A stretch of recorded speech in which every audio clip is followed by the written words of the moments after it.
Just specific changes? Not at all for me. Okay. Well, we'll figure out whatever we can do to make it work. But then once we go back and forth and agree on the language, then we file it with court. Okay. So that way we're sitting here and we're talking today, and I think we've made some good progress. Nothing would actually be submitted until we come to full agreement on the final language, so that you can take a look. And that's what I want to make sure. I'm a very visual person. I can't listen to everything and then just remember it forever. I have to have it in front of me. So that will help us both. Sure. Now that'll take care of our first step in getting the stipulated protective order out there.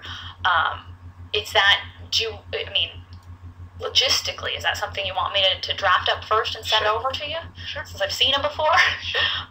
Okay.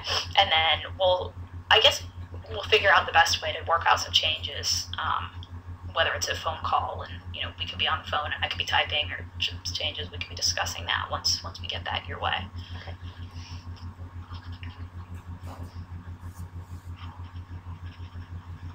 What's the time frame for that? Yes, that's an excellent question. I will likely sit down to start drafting that up this week, and probably towards the end of the week I can give you an ETA as far as when you can expect it.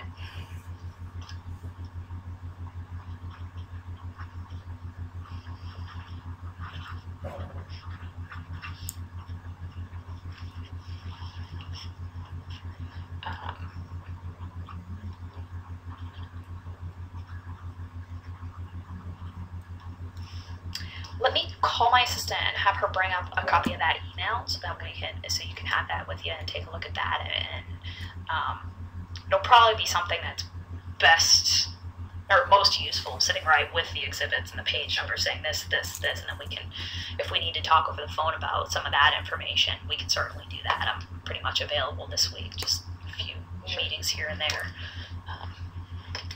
So she's not at lunch.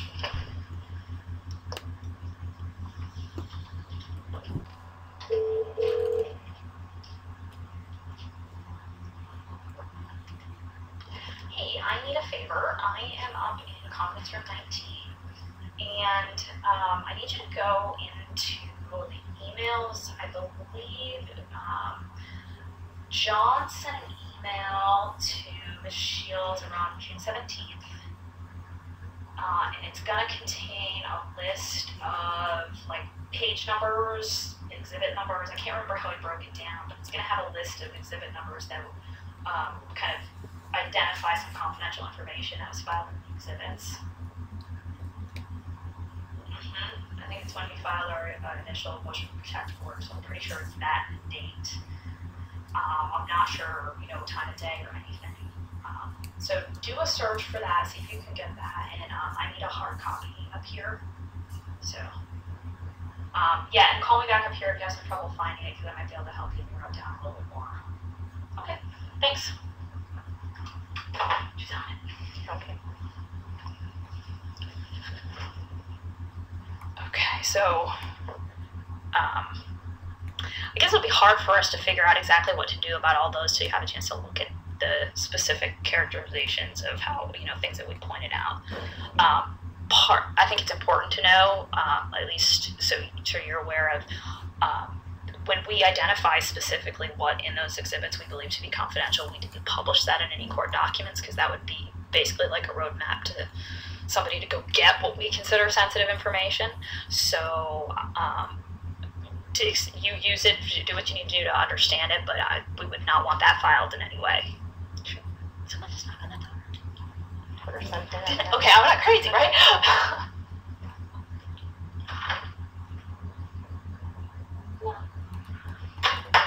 On occasion, people like to eat lunch up in these rooms. They were probably just trying to see if someone was in here. Okay. Do you have any questions for me? What we do from here? No. Pretty much try to understand it ahead of time before I have. Well, sometimes you review and research. Yeah. What I need to know, I guess. So as long as I understand it, we're the stipulated protective order. Once I understand, based on the hard copy of information, the exhibits, and what he's talking about, I don't have a problem with redacting, you know, co-worker's name. All of that stuff makes sense to me now. Okay. Before, I just wanted to get the information, you know, submitted to the court as evidence, and not understanding the rules of procedures, not expecting to have to represent myself in federal court. Overwhelming, but believe I needed to get the information out there. So I don't have a problem with whatever needs to happen. Okay, that's great. But I also don't want to be cheated of the opportunity to present information. Absolutely. So everything that is admissible under the federal, what is it? Federal The rules of evidence. Yep. Yes, want to make sure that that stays as far as admissible, and we'll do that after you guys answer. So yeah, and I think that's I mean, I understand your concern, and I think what we do deal with this kind of information all the time, so it makes, you know, it's our routine, I guess, in a way. We understand that we would not want to prevent you from using any information to support your case that is admissible.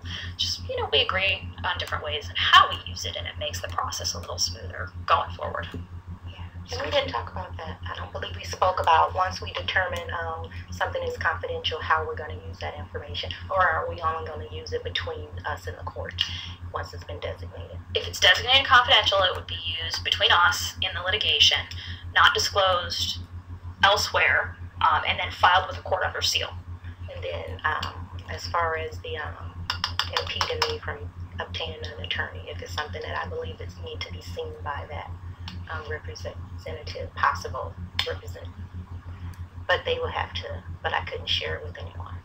Right. And what I'll do is, that's going to be some language I got to think about how we word that, and then when I send you the draft, it'll be in there, and so that way we can do a little back and forth to make sure that's clear. Because what I don't want to do, I'll tell you, a concern from my perspective would be have it too broad so that it could be disclosed to anybody, you know. Right. And I understand your concern. You want to be able to obtain representation, and if something's critical to that, we don't want to impede you getting a lawyer. So it'll be probably a little trying to get that language right to where we're both comfortable with it. And so that'll be part of our back and forth. But I'll make sure it's in there so that, in some form, so that we can cover that base. Sure. It's just me, or is it cold in here? No, Came a little more prepared. In office buildings. Dripping glass.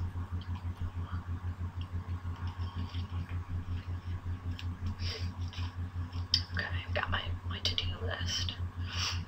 You said that was the first stage, and what's the next phase or stage of this, or is that it? Oh, the first stage of which part? I'm sorry. You said this is the first part of the. Oh. Yeah. Okay. So us meeting and conferring is our first part. Then we do the documentation. So we try to get something that we can submit. Now, is the goal to have this taken care of prior to your August 17th answer date? The goal is to try to get this taken care of as soon as we can, because we do have some other pending motion practice between us. So I think that knowing how we're going to handle these types of documents sooner rather than later is pretty important, and also demonstrate to the court that we have in fact, followed her order. We met and conferred. We did we lived up to our responsibilities in that respect. So I think, time flies generally on my end, so we'll try to do it as fast as we can and make sure that we're making good progress. And then we'll go from there.